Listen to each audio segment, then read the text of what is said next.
Sir उठा के जिए, चली है रस्म कि कोई न सर उठा के जिए। जनाब यारी, चंद रुपयों के एवज स्कूल की इज्जतों तो डिग्री रखने वाले हुक्मरानों ने हमसे एक गैरतमंद कौम कहलाने का छीन लिया। आज पाकिस्तान ऐसी गुलामी की जंजीरों में बंधा जा रहा है। क्या ये वो पाकिस्तान है? दूसरों के टुकड़ों में पलने वाला पाकिस्तान कायदे आदम का पाकिस्तान नहीं है।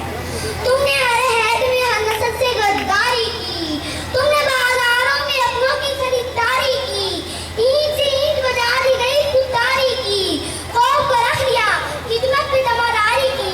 और आज तुम मुझसे मेरी जिनसे गिरा मांगते हो, हल्के जहनों वफादारी जहाँ मांगते हो। जाओ ये चीज किसी मुद्दा सरा से मांगो, ताइफे वालों से दौलत की सदा पे मांगो।